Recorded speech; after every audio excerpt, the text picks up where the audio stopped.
Hi there, everyone. You're here. Thank you for showing up for this video on shadow values. So for those who don't know who I am, I'll do a brief introduction. My name is Christina Ranke, and I am a life coach here in Winnipeg, Manitoba. And I help self-described people pleasers and perfectionists pursue their goals with less self-judgment and worry and more courage and peace. So as I said, today I'm going to be doing a brief workshop on shadow values. So it's going to last for about 20 minutes. You're probably going to notice I'm going to have some tools here. I have some notes just to keep me on track. I also have this lovely little board behind me that also keeps me on track. It's just some notes as we go through the workshop, just explaining what shadow values are, what values are, why they're important, and how we can locate them in our life and how we can better manage them in our life. So let's get started. If you have questions, if you have comments, I will see them, and I can't guarantee that my multitasking abilities are always great, so I might not get to it right away if I'm walking through the material here, but I would love to answer them at the end, or if I do happen to see them and it's their break in what I'm chatting about, then I will answer them, or you can always message me at the end too. I would really love to get your comments, your questions, and your feedback. Okay, so let's get started. So first, before we talk about shadow values, it's super important to describe what values are, because sometimes values can be kind of tricky to define. We might say, oh, I kind of know what my values are. I think I know, but I maybe haven't done an exercise where I've identified them specifically. So values are really the things that are important to us. They are the things that are important to us both now and in the future. So they have this component of being very present focused, so the things that are important to us in our daily life, but they're also the things that we aspire to or hope to have in the future. So that's why they're kind of tricky, because it's like, well, is that a value or is that just a dream I have? Okay, so that's what values are. And the values, another way to kind of put it is really it's your why. It's what motivates you. It's what gets you going.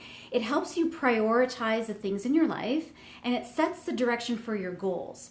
So that's why values are really key to know, because unless you know what the underlying why is for why you're doing something, it's really then hard to know how to set goals that are going to matter and really mean something to you. So just a couple of things. I'm just going to grab my Sharpie because I always like to make little notes.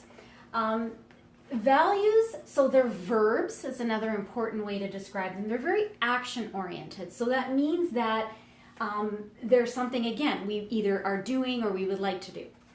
They're also usually positive. You don't say, oh, I have this value, but it's really not important to me, or it's not something I look at positively. Or they can sometimes be just neutral words, like they're words that you just know this is important to me. They're often one word, so they're a descriptive kind of a word. Sometimes you'll get a phrase, so I can think of something like being the best. That's, a three-word technically phrase, but usually they're one word. And they're subjective. So it's this subjective piece, so meaning that the words are the way that we interpret them. The meaning that we make from those words are really how we're understanding it. And this isn't a bad thing, but it is something important to know, because this is where our shadow values come in. So I am getting to that soon, and it's going to be in this particular piece of the subjectiveness of our values where the shadow values come in. Okay, so that's kind of a little bit of a snapshot on what values are.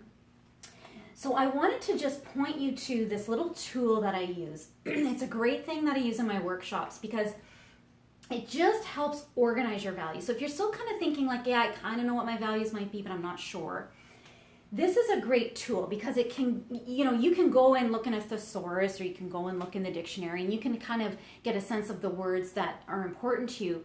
But this is a great tool for helping to organize, because it categorizes different words into different areas that you can kind of then sense, okay, yeah, these are the things that are important to me. And it gives you a great visual for those who are visual learners like myself.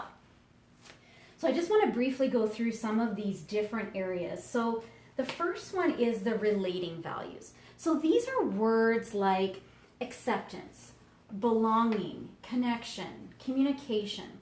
So people that have this, and it could be one of these words or it could be none of these words, but people who generally have relating values are really interested in cultivating connections with people. The relationships in their life are super important to them. The upholding value grouping are words like heritage, consistency, continuity, commitment. So upholding values are really interested in understanding how things and people fit together. So that's something that people with these values often want to answer those questions for themselves. And so these are the words and things that they really appreciate. Achieving values are words like boldness, being the best, capability or capable, success or successful. So again, these are like achievement-oriented, goal-oriented type of values.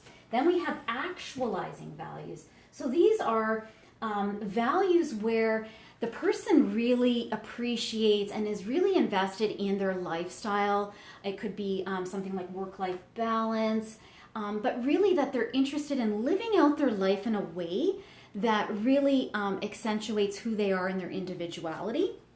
So the actualizing, so appreciation of beauty, amusement, balance, as I said earlier, fashion. So again, these are all expressions of the self, right?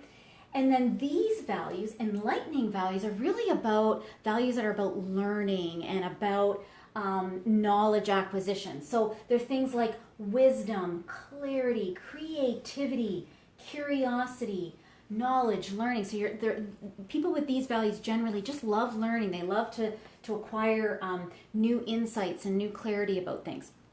So those are the groupings. And you might have values in all of them. You might have a whole bunch in one area. You might have them in 3 different areas. There's really no right or wrong answer.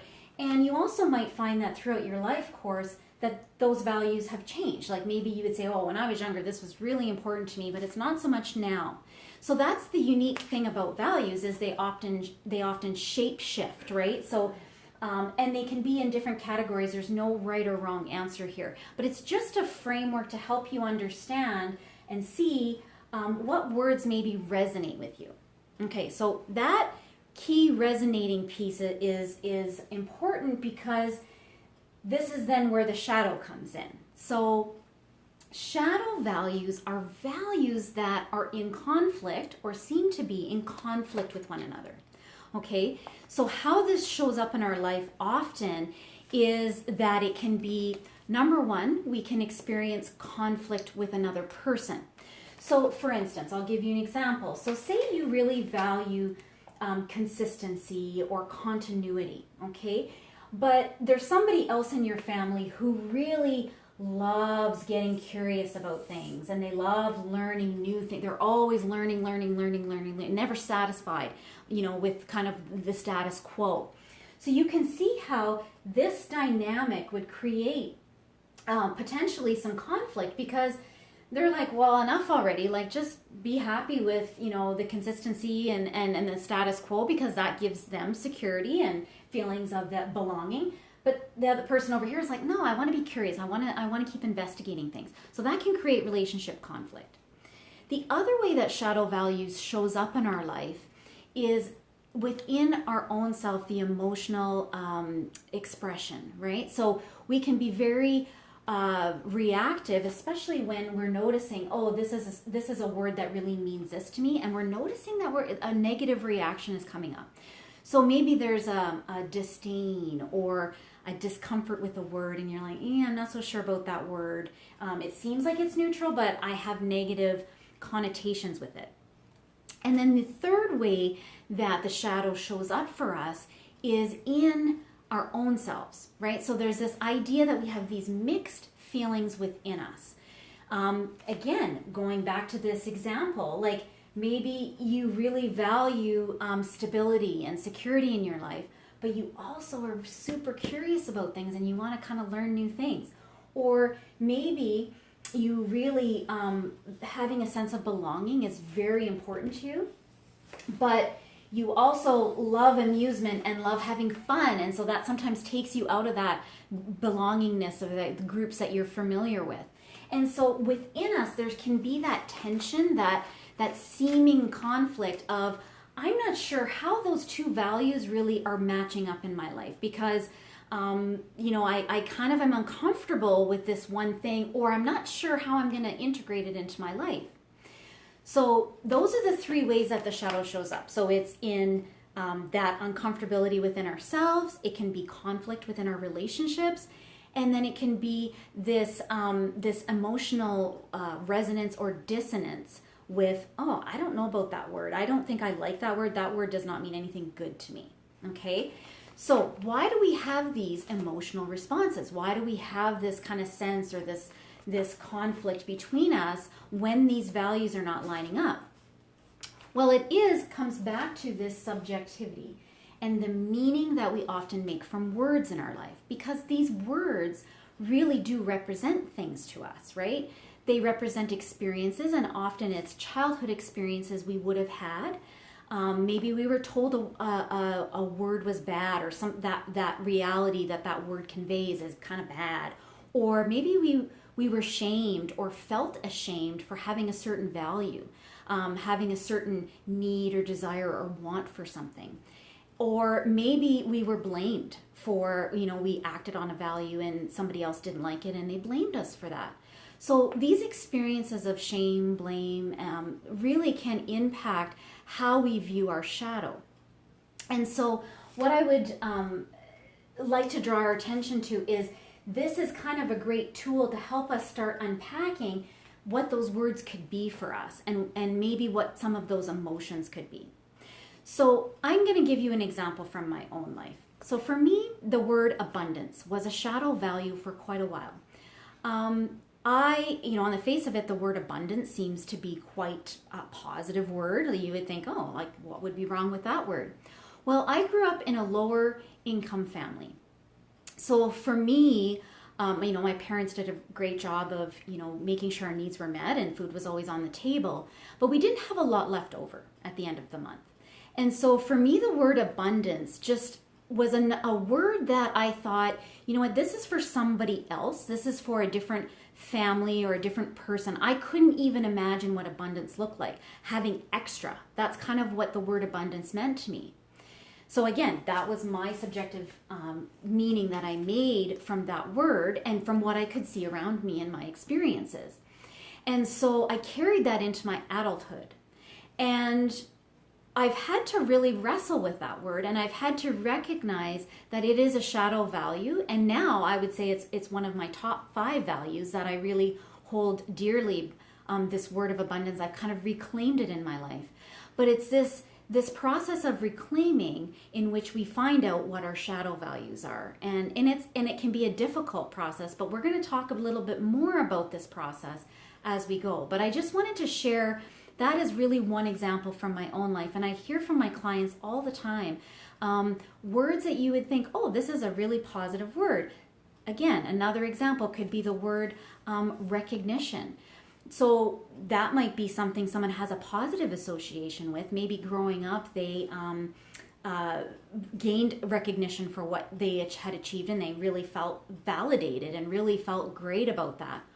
But then another child might have grown up and maybe were always striving for recognition but never really achieved it. Maybe they had a parent that was quite domineering or very strict, and so recognition was always something that they felt they had to strive and they had to be someone different. So that's just an example of how the shadow can show up, and it creates conflict within our relationships, and it creates conflict within ourselves. And I think another piece I wanted to mention about this is that often we can see, and why I love the wheel, because again, it's a very visual tool. Often the areas that are opposing each other on the wheel is where you're going to start to see maybe there's going to be some tension, some conflict. So the upholding, enlightening, actualizing values might be in conflict sometimes with the relating values. So those are just, again, some of the ways that shadow values can show up. So the next thing I want to talk about is, okay, why does this matter? I think you've probably got a little bit of a sense of why it matters to kind of delve into these things for the self-awareness piece, right? So understanding who you are. And I think it's an important point to just reiterate though, because I think when clients come to me, they often will say, well, I kind of know what my values are, but I'd really like to go through the exercise and, identify them and really focus on the positive. But what ends up happening is, and that's a great thing, don't get me wrong, I think it's really super important to focus on that positive orientation. But if we're not also looking at where there's parts of ourselves that we're resisting or minimizing, sometimes it's in those places, right? Those shadows where the real self-awareness and growth can happen. So let me give you another example. So it's like if I had a beach ball, okay? So I'm holding this beach ball and I'm trying to push this beach ball under the water, okay? And I'm trying to hold that beach ball under the water and just keep it there. Well, just imagine the force and the energy that that's taking to hold that beach ball underwater the whole time, right? It takes a super amount of energy and a super amount of force. And so that energy is being spent with our shadow values, a lot of times denying or minimizing or just kind of saying, you know what, that really doesn't matter all that much. I'll just move on. But when we don't address it, that beach ball, we're still keeping it and keeping a heavy pressure on it, whether we realize it or not. And so it's this pressure that I think we often need to let out, that we often need to say, okay, where can I acknowledge it? Though it's painful and uncomfortable, where can I lift this beach ball up in my life and say, okay, you know what, I want to have a clear look at it so I can learn where I'm maybe denying or minimizing and shoving things underneath. So that's really one important piece. So it's the self-awareness, it's the expansion and the expending of energy that it takes when we're denying and minimizing our shadow values. And then there's the other piece is it does affect our relationships, right? So if there's parts of ourselves that we really haven't looked at, or we're just not sure, we don't like certain things about what people say or how they live their life, it can create a lot of judgment. And so this judgment is linked to our inner critic. So our inner critic, there's a bit of sometimes a misnomer. We think it's just our inner critic is just criticizing us. Well, our inner critic also loves to compare. And it loves to judge other people too, because that's a way it likes to gain power and a foothold in our life to say, see, you're not so bad, but you can still work on this because over here they're doing that. And so it can be very judgmental, our inner critic, of who we are, with the shoulds, the woulds, the has tos, all of those things. And then it can also cause us to be very judgmental of others. And so the inner critic lives in the shadow. They love the shadow. And as long as that inner critic can kind of keep you preoccupied and thinking about other things, and maybe even focused on just positives, and you're not really looking at all this negative stuff over here, then it can really thrive, because it's like, oh, well, she's not, he's not really looking at this stuff. It's not really that important. And so here's where I'm going to get the digs in. So the inner critic is another big piece of why it's important to look at our shadow values. Okay, so next I want to talk about some strategies in which we can start to unpack those shadow values in our life. I think the wheel is one great strategy, like looking at, what words and where would I kind of associate it on this wheel, and maybe there's some opposites that you think, that kind of does hold true for me. So that's one strategy. Another one is some questions to ask ourselves. I love questions. As a life coach, that's what we do. We ask a lot of questions, and with the idea that this is what's cultivating greater self-awareness, both for ourselves and for the people that we work with. So I think it's really key, this first question is, what value was I told was bad? Okay, so what value was I told was bad? So this could be as a child. What things were you told, you know what, this isn't how our family does things, this isn't what we value, though maybe you felt a little bit of a disconnect with that or a little bit of uneasiness with that. So that's a really great question to get to your upbringing and how it affects the shadow. Maybe it could also, as we're talking here, or as I'm talking, it could be in your workplace as well. Like maybe there's certain values at your workplace that you're told, well, these aren't really important, stand down, Cindy, like we're focused more on this over here. And that can also create this, oh, well, maybe my value is wrong, or maybe somehow I'm bad or wrong.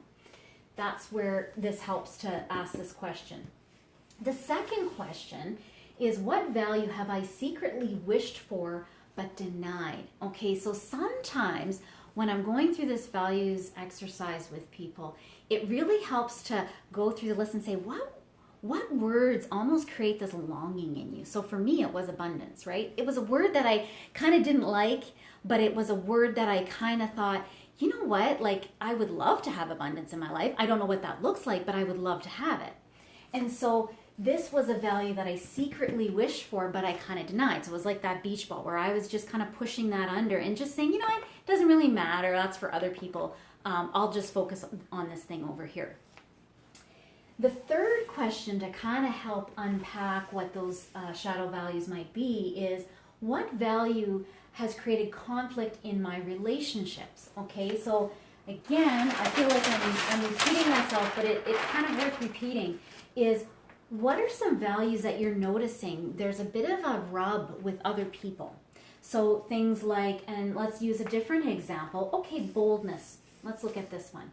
So boldness, again, if we look over here, could be, well, this person's really focused on putting themselves out there and getting out there and being really bold and out loud.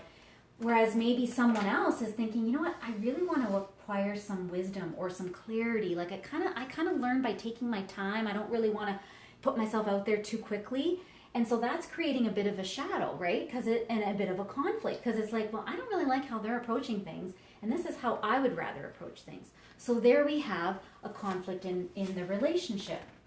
So that's a key question to ask yourself. I think the other question that is really helpful is, where am I getting the shadow within myself? So where is there some things that maybe within I'm having a little bit of a disconnect or a feeling of uncomfortableness of, you know, I really, either I really long for this, or no, I have a really bad reaction to this. Maybe could be even the word something like successful. Like maybe you've met someone in your life who is super successful, and again, on the face of it, this seems like it would be a positive or neutral word, but maybe you didn't like how they achieved their success. Like you would look at that and you would say, you know what, that's not the type of success I want or how I would want to go about it. And so that can also create this feeling of judgment, this feeling of uncomfortability. And again, as we go back to the reasons why this is important, is that when you have those shadows, the inner critic loves to play in that, and that's where the judgment lives. So it can turn into a judgment of other people, and so it really shuts down this understanding or wanting to even be open to be understanding of how another person is interpreting what their subjective experience is of a reality. And it just shuts that down, right? Because it's saying, well, my understanding of this word or the way that I relate to this value is really the most important, and I don't really care about any other things. So, and sometimes there are, as I said earlier, there's going to be times when you think, no, I'm going to hold to my value. That's a value that I have, and I'm going to communicate why this is important to me. And so again, this exercise helps you be able to communicate again why these values are important to you. So a quote that I often love to say is, what you fight, you fuel. So again, it just means that the things that we are repressing or minimizing or denying in our life are the things in a strange kind of circular way we're actually fueling them in our life. So we think we're kind of pushing them to the side, and we'll deal with that later. But as humans, we're whole beings, right? So we experience a wide range of human emotion. And anytime we're kind of minimizing or denying parts of ourselves, it just means that we're not being able to be experiencing the full human experience that we are meant to be experiencing as humans on this earth, and that there's so much more to our life experience that we could learn about ourselves and about other people, and how we can move throughout the world in a way that's meaningful to us. So that's why shadow values are really important. So what would I say would be some strategies? Okay, so to leave you with these 3 questions, I guess it's kind of 4 questions. The other thing that I would say is reflect. Find a time when you can reflect, and you don't need a lot of time. Sometimes it's going to be, especially when you're getting into, well, what was I as a child told was important or was bad or good. You know, you're going to want to take some time and think those things through, but it can be through journaling, maybe putting on some music and just reflecting that way. So I encourage my clients to often go through that. If you are a member of my membership site, please go into the values module, and you are going to find the wheel of values there. And so this exercise sheet to help you walk through this process is there. If you're not a member, you can be a member. We would love to have you. You can head to my website, platformsforpeace.ca, and if you click on the About Membership link, you will find all kinds of information on the membership. There's monthly and annual membership options available, and you're going to get lots of tools like this. I think there's the worksheet, I have some videos on shadow values there. So it's a great resource. The other thing is I'm going to be, this video is recorded, and so I will be posting it on my Facebook page, Platforms for Peace. As well, you can go back and revisit it, so you can kind of maybe get some ideas for values and for what some of your shadow values might be. So that's really it for now, and I don't see any questions or comments. But again, like I said, if you have any, please do send them off to me, because I would love to really answer some of your questions, and then just even have a dialogue, because I think this is really an important piece of the self-discovery and the self-learning journey. And so I'm so glad you tuned in, for those of you who did. And yes, I will be back again next month. Every month I'm going to be doing a Facebook Live on the first Thursday of every month, first Thursday evening. And next month I have health coach Carolyn Coffin joining us, and we're going to be talking about money, our money story, and the shame around money. And so I think that's going to be a really great workshop as well. So please tune in, and thank you again, and have a good night.